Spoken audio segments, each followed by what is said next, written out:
Hi there, and welcome to another talk. And as you can see, the picture I've got up today is my my Apple computer. You know, obviously you can see that I take a lot of pictures of this actually, and as well as you'll notice if you have seen a lot of my pictures, excuse me, how I like to take pictures of my whole room, and sometimes with all the lights on and the Apple Mac as well. Sometimes the whole thing, showing the whole room, if I can get it as much as the room as I can. But this talk was inspired. I was just watching a professor. He was talking at a university, and the video was about how God doesn't exist, but he was coming from a standpoint that I say that God doesn't exist, but he was coming from a different standpoint. He was coming from the standpoint as if physical matter is real. And this has been proved by science that everything is energy. And I don't even know how a professor knowing about that, because this is common knowledge in history and science, that all matter isn't physical, like this computer here on the picture and the table. It's science has proven, and we all now know, that everything's energy.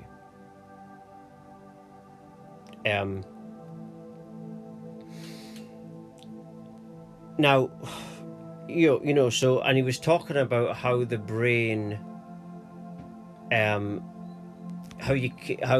the spiritual idea is that you can think independently of your brain, of course. But it's like spiritual awakening. In a spiritual awakening, you're not accessing something in the human body. You're accessing, I call it the heaven self. Near-death experiencers have spoke about heaven and that it's a place when you die that you have to go through life review to get. Life review is a thing you have to go through when you die. It's determined where you go. But heaven is a place where all your relatives from multiple lives, all different lives, are. But my point is about the brain. Your body, the body is a vessel, but it needs the energy for it to work. Now that energy in that body and the electrical stuff that's going on has to be powered by a source. Just like this computer here, I have to plug that in to a socket, and then then it allows me to switch it on. And that's exactly like life. Your life is powered by a source, totally independent of the mind and the brain and the human brain. So when I say that God doesn't exist, I'm talking from a completely probably different standpoint to an atheistic point of view.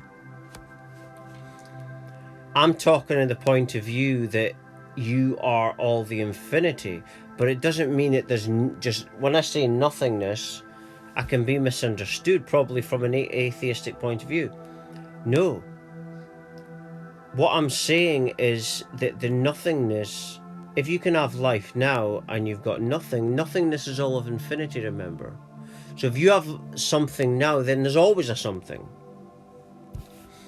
And the life force is an electromagnetic force. I would consider it like a love force, an electromagnetic love. And it powers because your body is just a holographic computer. I've seen scientists have even called the brain a holographic brain.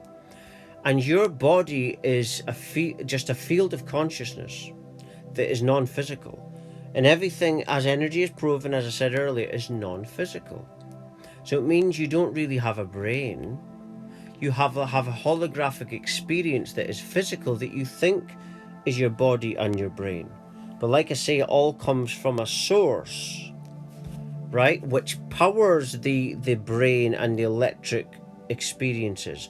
The professor was saying how have we evolved then, and the brain's been shown to expand or get more intelligent. Well, because it's still a holographic thing. If you're playing a computer game, then on the computer game it will come up that you've progressed. Well, it's the same kind of idea. I have an Xbox 360 and I've got the game FIFA on it. And it's like that. It's like when I play that game, it goes down a record, especially if you play the career mode on it, that you've done something, and it's just like, it's like the way life is. It's just because it can only ever be a holographic experience if it's non-physical. And so, but it's stored within that holographic reality, as if we actually had time. But if you deal with nothingness, there is no time. Time is a human construct. But this so I would, for any atheistic people who think, oh, we're physical. No, you're not physical. As science has shown, I don't even know why someone would even think that, because science has shown us over and over again. We all know that it's energy. This is why, in the spiritual community many years ago, before there was science, you would have been laughed at if you said everything's energy. Now they shout it because they know that, and they'll normally say, like I say, oh, science can back it up, and that's what I always say, because you use science in your favor, you know, especially if it's backing up what you're saying. Excuse me. So yeah, we know that everything's energy, but where does it come from? Well, it comes from the core. And the core is of everything is just nothingness. But if that's the core, then that means everything is awareness. Because nothingness is everything. Nothingness would be all of infinity. And if nothingness is all infinity, that means that means all of infinity is infinity of consciousness. It means that you're always consciousness, because nothingness is forever. But yeah, it's funny how a professor, but you see, these people that are professors, they're not. They might talk nice because they've had a nice upbringing with a rich family, but they're not the most intelligent. I believe in what he said about God doesn't exist, but not for the same reason. You know, when I say God doesn't exist, what I'm actually meaning is, I'm meaning that we are all of the infinity all by ourselves. So it means that we don't need an outside force. Right? And this is the illusion. Right? See, it's not God that's the issue, it's your perception of God. Right? It's like, you know, you are the person starting up this computer. You bought it and you switch it on. And that's a bit like your life. We perceive ourselves to be separate from God and separate from reality, but we're actually the whole thing. Like that triangle thing where it's the the God, the life, and the lesson all in one. That's symbolic of what I'm talking about. And that's how you can have a power independent from your brain, because it's actually you. But it separates itself to work with you. That's the point of separation, you see. That's the beauty of separation. Even though it's oneness, the separation, the point of it is to grow us. We grow through separation.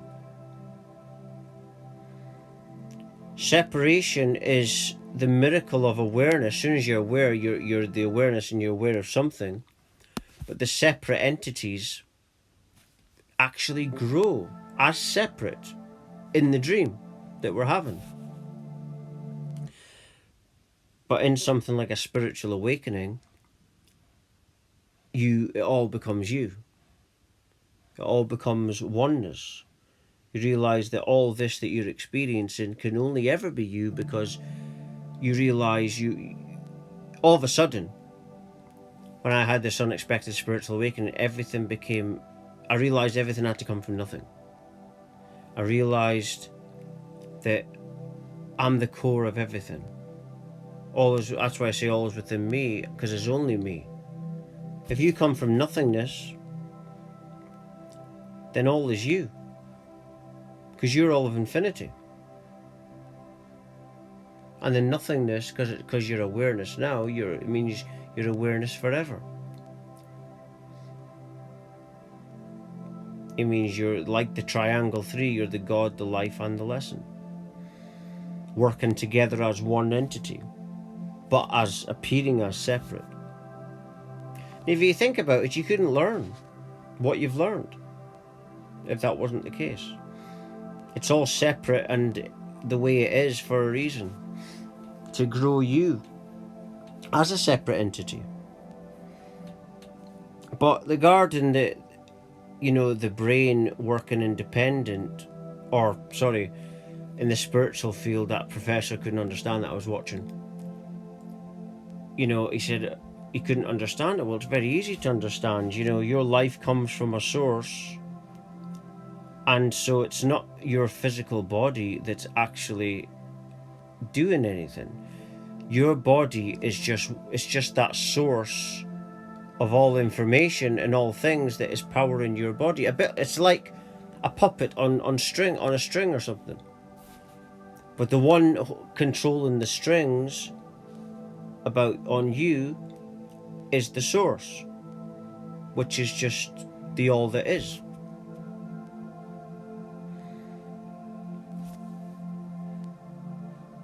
And when you realize this, when you start to become aware of this source, that this is when you start activating your DNA. You start to go through DNA activations. Once you start to become in tune with this power. And this is the problem. This is